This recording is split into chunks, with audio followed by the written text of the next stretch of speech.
He just told me the man looked creepy and He said the man looked creepy. creepy white. Okay. Excuse my language, cracker. Okay, and what did you say? Okay, they're having trouble hearing you, so take your time. Creepy ass cracker. Okay, creepy ass cracker. Was just looking at him, and I said, "Oh." Okay.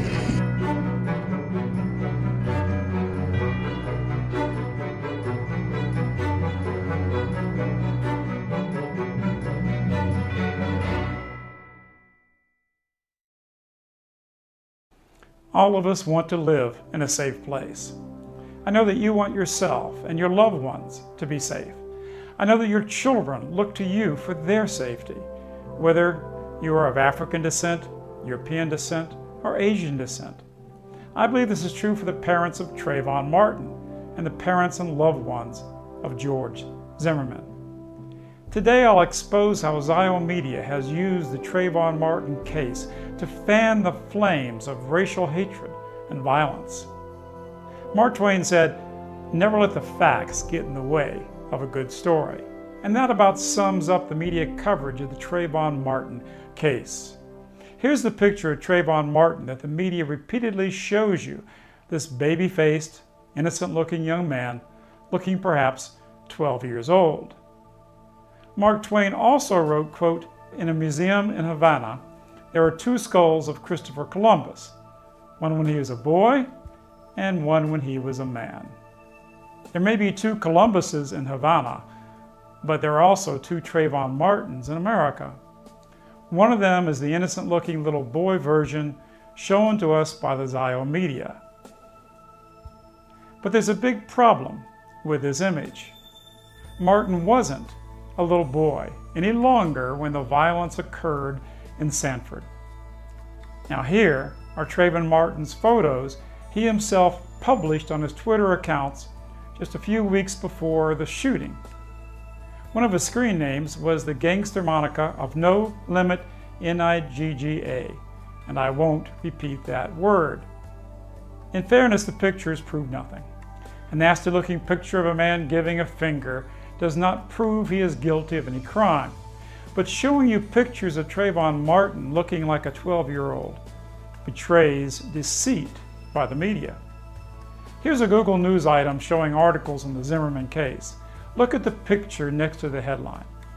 George Zimmerman claims self-defense from Trayvon Martin. Now, what's your first reaction to that headline with that picture? My gut reaction is, how could he possibly need defense from that little boy? What would be your reaction with Martin's most recent pictures? The self-defense headline suddenly becomes more believable, doesn't it? Now let's look at some of the naked lies in the media coverage of the Trayvon Martin case. Here's a clip from the NBC Today show. This is exactly how they broadcast Zimmerman's 9/11 call to millions of unsuspecting Americans. This guy looks like he's up to no good. He looks black. Of course, NBC is trying to convey white racism motivated Zimmerman's actions. He looks suspicious, he looks black. But folks, it's all a big lie. Here's the actual 9/11 recording. This guy looks like he's up to no good, or he's on drugs or something. It's raining and he's just walking around looking about.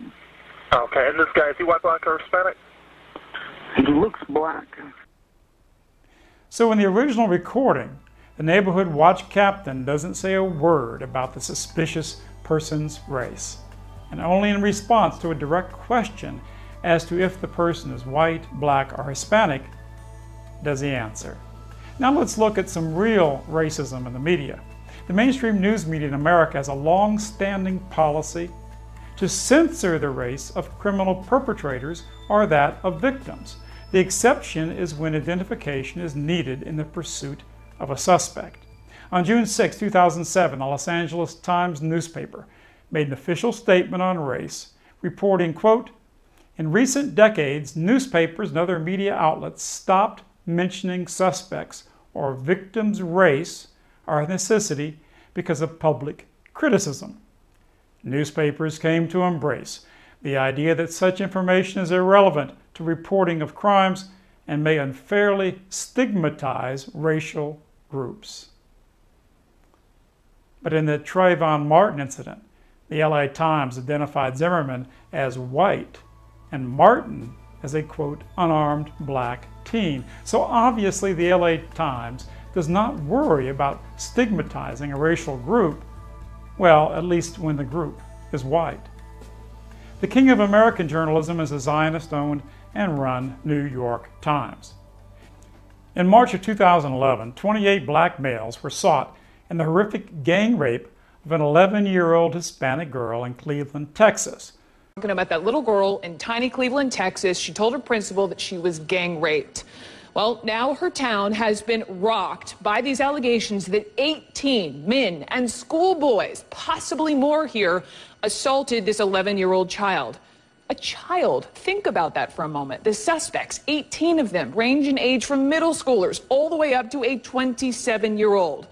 Some of them allegedly recorded this gang rape on their cell phones, and they spread it around school. Court documents paint a brutal picture as to what happened as one young man, after another, forced that sixth-grade girl into hours of sex.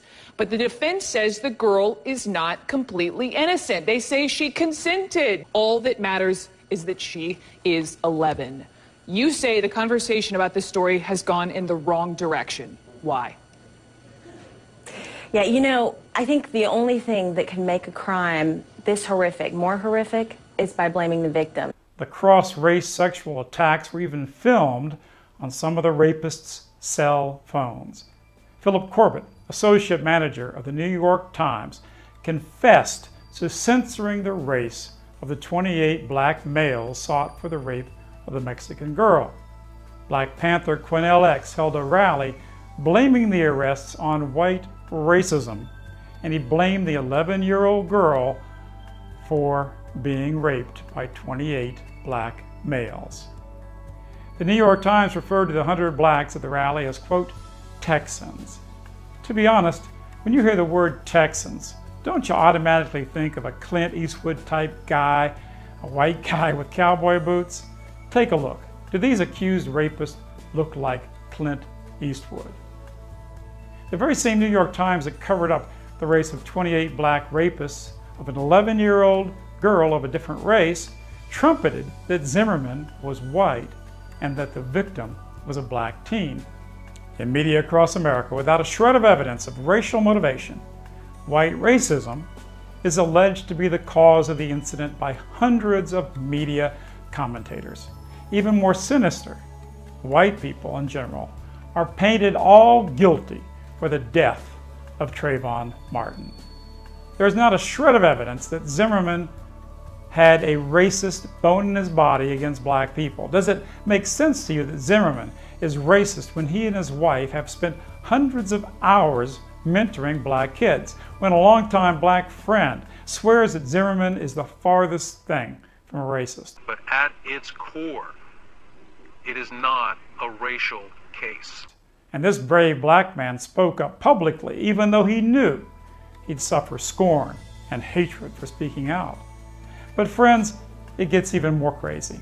In actual fact, even though Zimmerman is labeled as a white man in the media, it turns out Zimmerman's race isn't even what the media itself describes as white.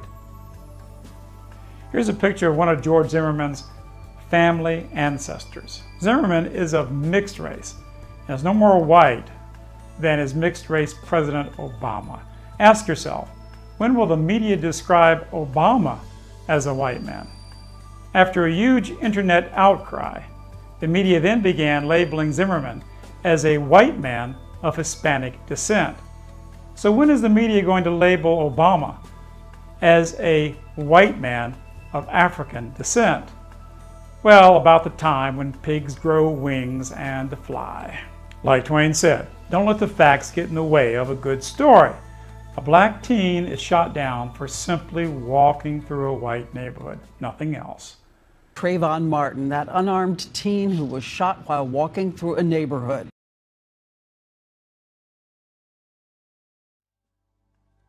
complete with a little boy snapshot.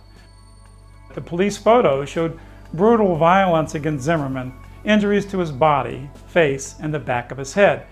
The only injury to Martin, other than the gunshot, was to the knuckles on his fists. Zimmerman had no injury to his fists. Channel 9 has learned that the medical examiner found only 2 injuries on 17-year-old Trayvon Martin's body, his fatal gunshot wound and broken skin on his knuckles. The injury to Martin's knuckle also fits with Zimmerman's story that before he shot and killed Martin, Martin punched him and broke his nose, knocked him to the ground, and slammed his head on the sidewalk. Trayvon Martin's knuckles obviously did not get injured after he was shot. And could George Zimmerman guide his broken nose or wounds to his head and body after Martin was shot? So folks, who attacked whom? Physical evidence powerfully shows that Zimmerman was the victim of physical assault, and nothing contradicts the idea that he acted in self-defense in a situation in which he feared for his life.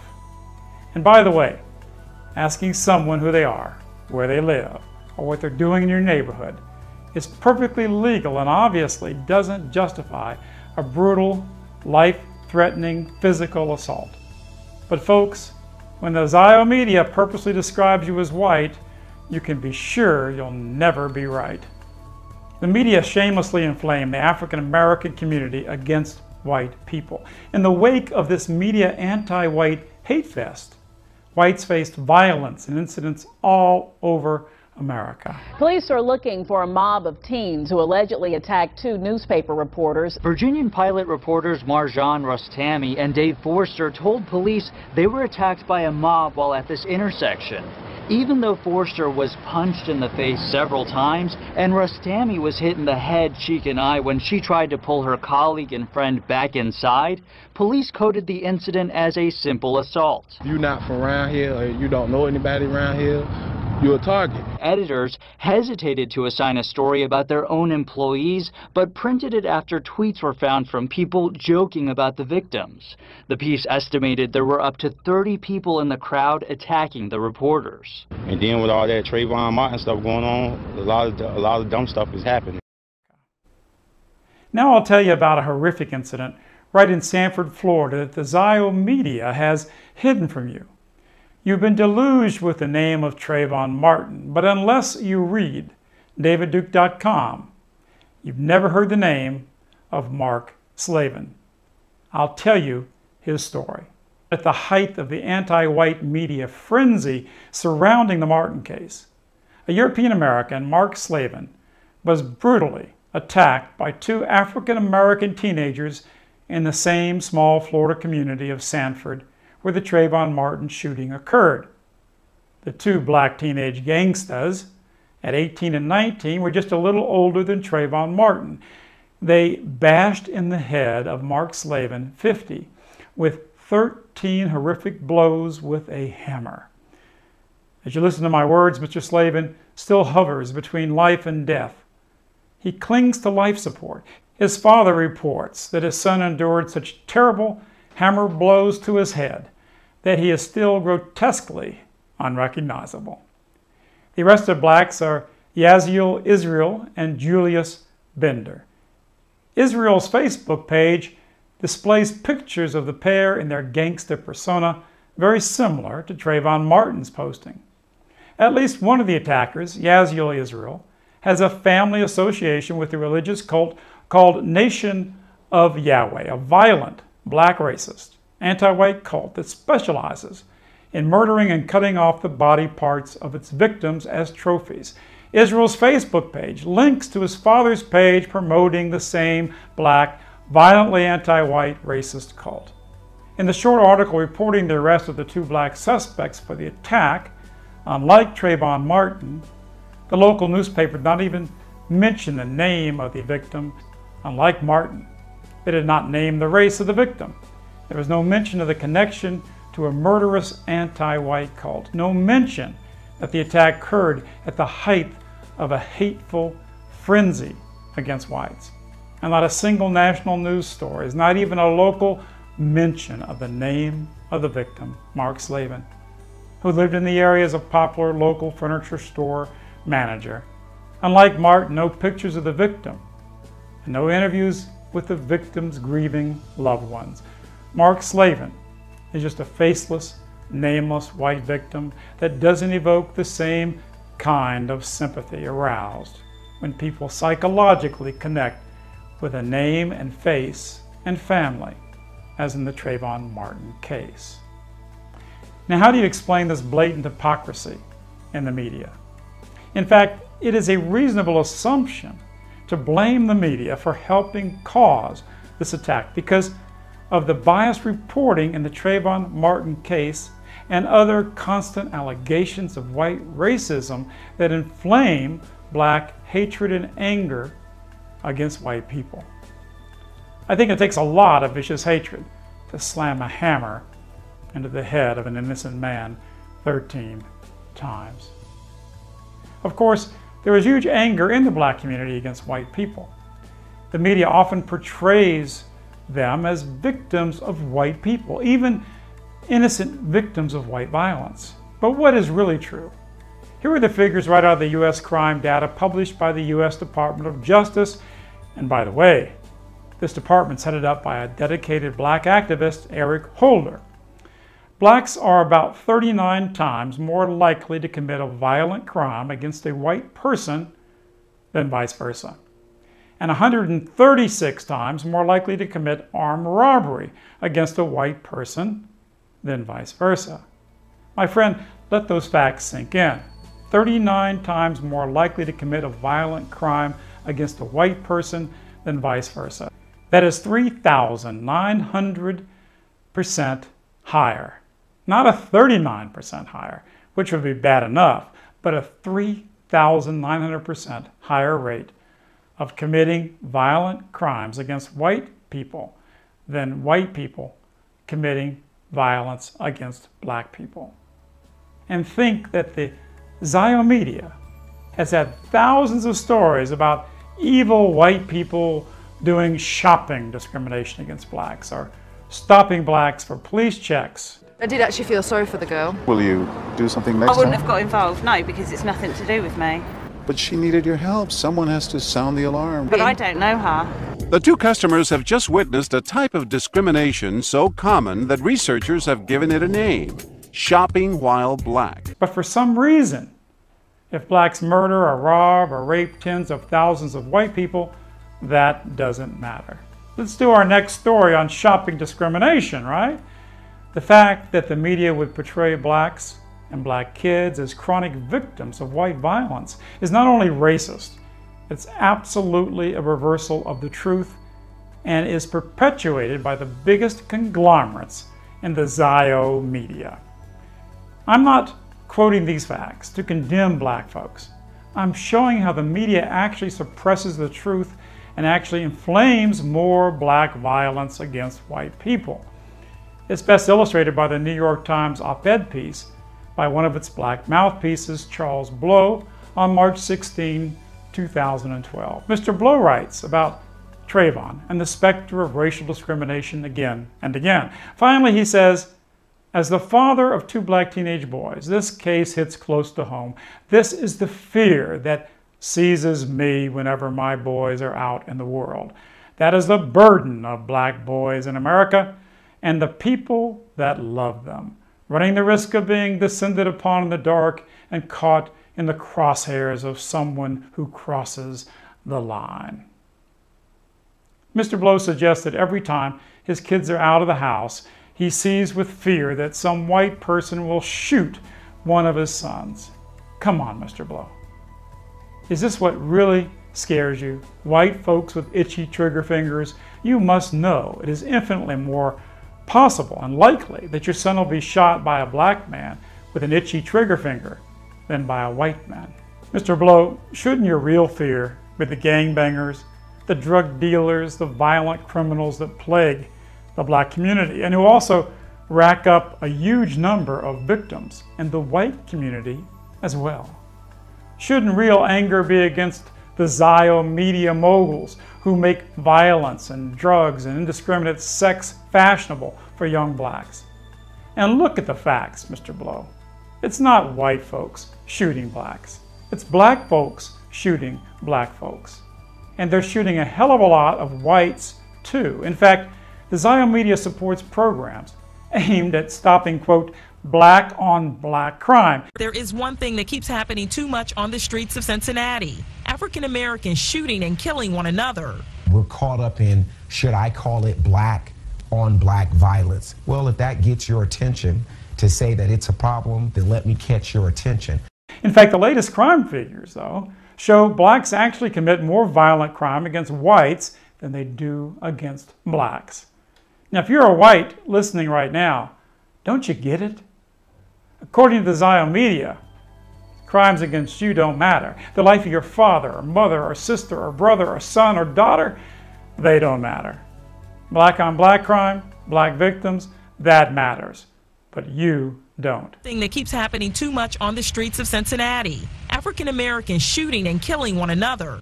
I think every victim matters. Blow and the media portrayal of black victims of white crime are ridiculous, and perhaps even more sinister than the newspaper propaganda is what is seen in the movies and on television. Here's a small example of vicious anti-white racism and hatred promoted by the media. Here is a clip of a trailer promoting the new Tarantino film made by the Zionist Weinstein brothers called Django Unchained. The hero of the movie is a black man who suffers unspeakably from white people. He is portrayed as cool, brave, a hero, a caring husband, a true role model for young black males. And here's the clip right out of the trailer. Kill white folks and they pay you for it? What's not to like? I like the way you die, boy. Now, if you can't see the violent racism, just turn it around and imagine a movie about a white man whose wife and kids are raped and murdered by black home invaders.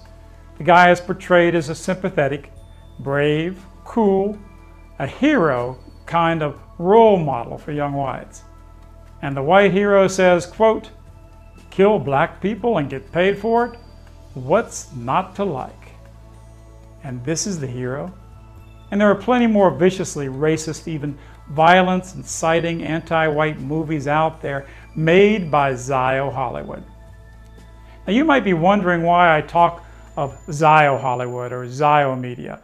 I'm simply quoting the Los Angeles Times Zionist columnist Joel Stein. He wrote an article headlined, How Jewish is Hollywood? First, he states the undeniable facts proving that his tribe controls Hollywood and the media. He says, quote, Jews totally run Hollywood. And then he goes on to write, I don't care if Americans think we're running the news media, Hollywood, Wall Street, or the government. I just care that we get to keep running them. There are also a number of courageous Jews like Gilad Atzmon, who oppose this elite Zionist extremist core that harms Gentiles of all races and ultimately the Jewish people too. So I ask you, why do the Weinstein brothers, Ziowood, and the Zio media make these kinds of movies and promote anti-white hate in the Trayvon Martin case? To African Americans who are listening, I ask you sincerely, why are the ones who make viciously anti-white films the same ones who are hurting your children and your community? How about the Ziowood movies that teach your kids that drugs are cool and fashionable? How many millions of African Americans have had their lives ruined by drugs? Look, man, I know you're not a drug guy, and I respect that about you, but right now, this is what you need. What is it? It's ecstasy. It'll put the brakes on your little freak out. Just take it. All right. Just won't totally me up, will it? Of course it will, dude. That's the whole point. Here. Hey, you get a half of one.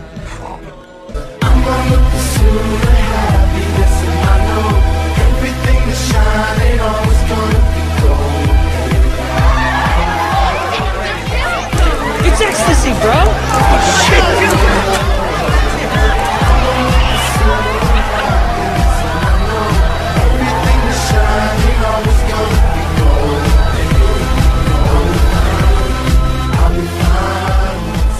about the Zio movies that teach your kids that abusing alcohol is cool and fashionable?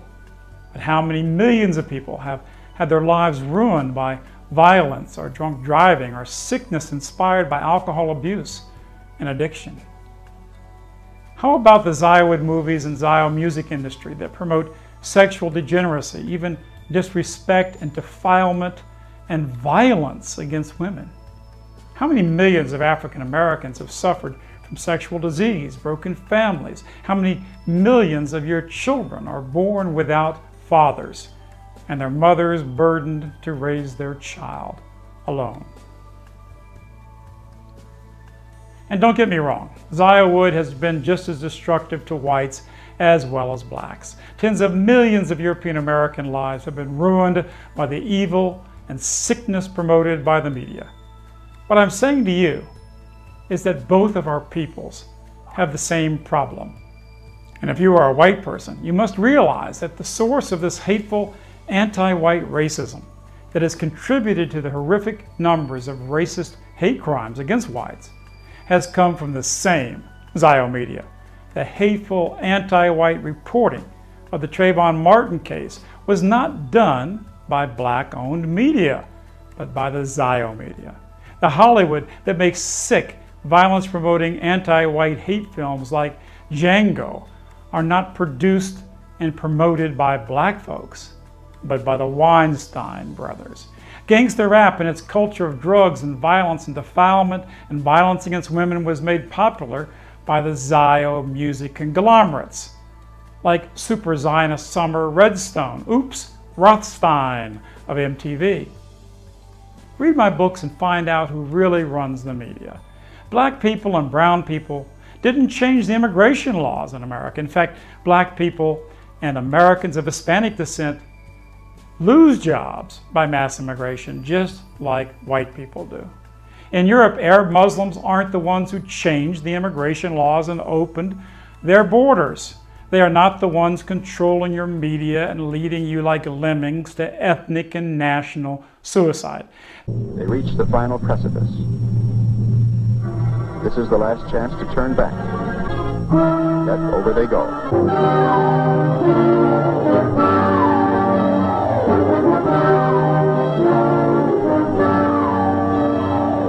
They are not the media moguls that tell you and your children to hate yourselves and celebrate your own genocide.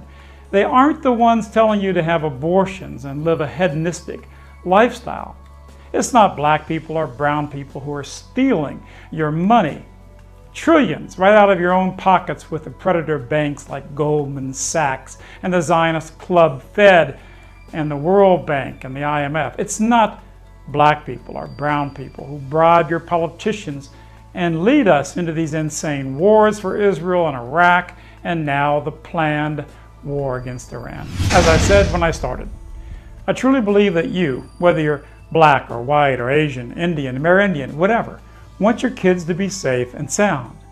It is time for all of us to see how we're being programmed to hate each other rather than seeing how the real enemy, who has the real supremacy over all of us, is harming us all.